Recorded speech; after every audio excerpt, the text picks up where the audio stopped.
Absolutely. Yes, I do. It should.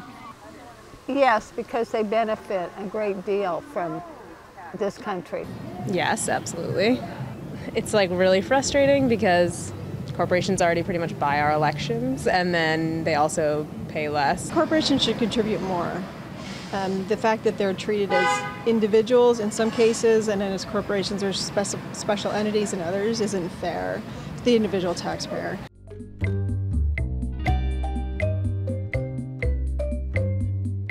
It's about 37%. I pay about 25% in taxes, my husband and I together. I pay 25% marginal and then 10% on top of that for self-employed tax. Okay. So 35%.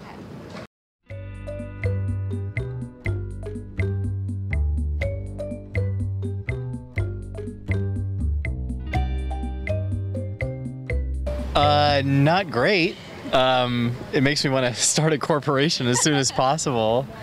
Well, I think we have to restructure the tax code in this country. Have corporation contribute definitely more, and also have corporation contribute into the communities where they are. So around World War II, Korean War, corporations were paying far more because they knew that the money went into the government, which went into the middle class and the poor, which actually fed back into them. So they've short-circuited that route, and they're just keeping the money and hoping that the government will find other ways to take care of their employees.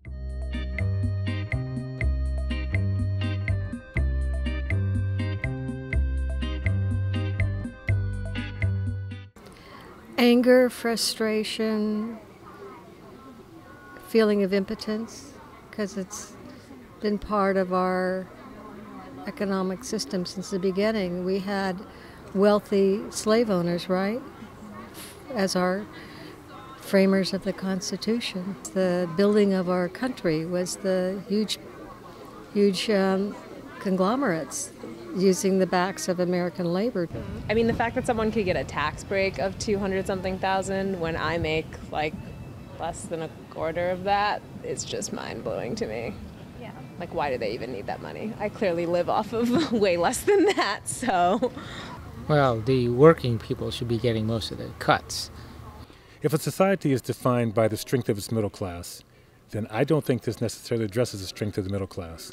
I have a real concern that what's happening in this tax policy is just basically loopholes and giveaways and, sort of a real freeloader situation. These are folks that already have kind of gamed the system pretty well and know, how to live their lives on dividends and capital gains.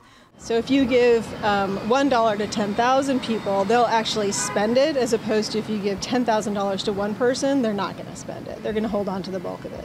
So if you want money circulating in the economy, you need to give more of it to more people. It's really not fair. I'm a public school teacher and actually pay a lot of taxes. The idea of taking money away from the poor, the middle class, who are really struggling, and giving more to the extreme wealthy just doesn't make any sense. It doesn't make any sense at all.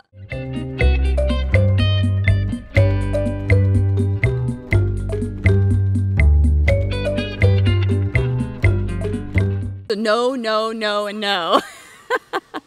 It's super important that we not weaken the safety net in our country. It's already too weak. Again, I think it's outrageous. I mean, the fact that they think they can take money from the poor and give it back to the rich, it's like absolutely nuts.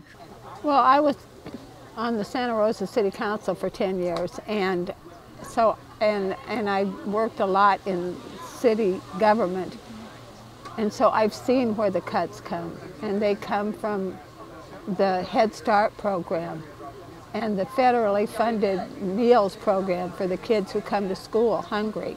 Even on the local level, you have to really work to understand that every one of your actions affects somebody. Sure, it's going to be all over the place in terms of where the money's going to get cut from, but I just don't want one more penny in tax breaks for millionaires.